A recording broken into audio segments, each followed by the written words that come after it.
वालेकुम नाजरीन, ईद उल अजहा के मौके पर आज टीएसओ पटन, जिनको टीएसओ कुंजर का भी एडिशनल चार्ज है, ने आज पटन के पलहालन, हैदरबेग और दीगर सारे जो गांव हैं वहां पे मार्केट चेकिंग की, साथ ही साथ कुंजर के वायलू में मार्केट चेकिंग की। और मार्केट चेकिंग के दौरान इन्होंने कई सारे जो दुकानदार है जो कि एक्सपायर्ड फूड आइटम्स बेच रहे थे, कि वो चेकिंग करके वो फूड आइटम्स वहीं पे ऑन स्पॉट डिस्ट्रॉय किए। साथ ही साथ उन दुकानदारों को वार्निंग दी गई कि फ्यूचर में उनके पास कभी भी जो एक्सपायर्ड फूड आइटम्स पाए गए तो उनके खिलाफ कानूनी कार्रवाई की जाएगी। और साथ ही साथ कुछ दुकानदारों के पास जो बैनड आइटम्स है, फूड आइटम्स है, वो पाए गए तो उनको भी ऑन स्पॉट ही डिस्ट्रॉय किया गया। और साथ ही साथ अगर हम बेकरी की बात करें तो कई सारे जो बेकरी शॉप्स है जिन्होंने बेकरी आइटम्स पे वो लेबल नहीं लगाई थी तो उनको भी वार्निंग दी गई कि आइंदा उनके जो बेकरी आइटम्स है उन पे लेबल नहीं पाई गई तो उनके खिलाफ भी कार्रवाई की जाएगी। इस वक्त हमारे साथ मौजूद है टीएसओ पटन सुहेल शरीफ वानी। तो मजीद हम इनसे आज की मार्केट चेकिंग के हवाले से बात करेंगे।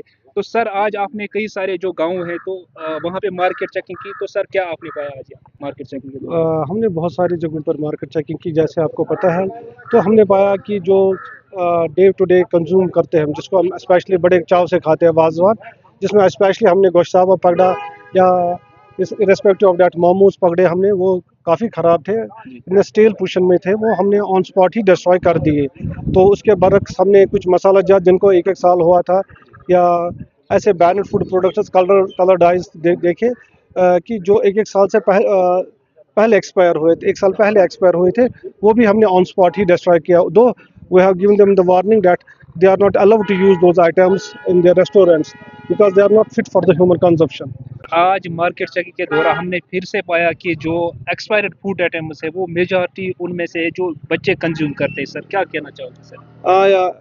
बेसिकली मैंने कल भी आपके माध्यम से ये रिक्वेस्ट की थी दुकानदार हजरात से कि जो भी आपका एक्सपायर्ड आइटम है उस पर शेल्फ पे मत रखिए, उसको आप ऐसा करिए कि एक कॉटन बॉक्स होता है उसमें रखिए, जिसको हम कश्मीरी में पीट कहते हैं, गतश पीट यथ वनान कश्मीर, तथ मत थयू, उसमें रखे और उसमें ऊपर से नोट रखे कि एक्सपायर्ड आइटम है, जो भी आपकी जो बैक एजेंसी होगी वो वापस लेगी उस वक्त। हमने किया कि कुछ जगहों पर हमने जो आइटम्स पकड़े उसमें हमने ऑन डिमांड बिल मांगी, लेकिन अनफॉर्चुनेटली वो बिल नहीं थी, 1 साल के पहले आइटम्स थे, तो हमने उसको ऑन स्पॉट ही डिस्ट्रॉय किया। तेल 1 साल से पहले था, वो भी शेल्फ पे था, उसका कलर चेंज हुआ था और स्मेल दे रहा था, वो भी आपके सामने, आपकी आंखों के सामने वो हमने ऑन स्पॉट ही डिस्ट्रॉय कर दिया। सर क्या आपको लगता है कि गांव में कंटिन्यूअसली मार्केट रेगुलर बेसिस पे मार्केट चेकिंग होनी चाहिए? नहीं, अगर हम थोड़ा सा टाइट करेंगे नोजल तो they will come to the track. ऐसा है कि वो ट्रैक पे आ जाएंगे, क्योंकि ये उनको लगता है कि कोई मॉनिटर करने वाला नहीं है, लेकिन गवर्नमेंट की इंस्ट्रक्शंस कि हमें मॉनिटर करना है and we will go for the monitoring. ऐसा कुछ नहीं है कि हम नहीं करेंगे। हमने वायलू की कंप्लेंट रिसीव की थी आज, तब हम मार्केट चेकिंग हैदरबैग में कर रहे थे, पटन के कई इलाकों में कर रहे थे, तो we came to this spot to check the ground realities and we found complaints were very genuine.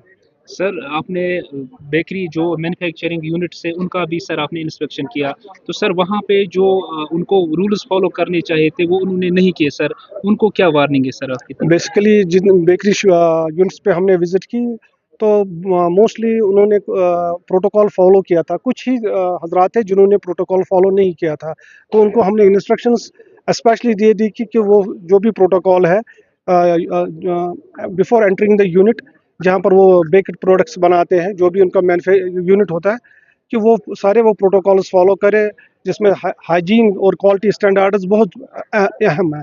तो अगर वो चीज़ें नहीं करते, हमने 15 डेज़ का टाइम शेड्यूल दिया है उनको उन चीज़ों को रेक्टिफाई करने के लिए। If they will not rectify then they will face the music as per the law of land. शुक्रिया सर। Thank you.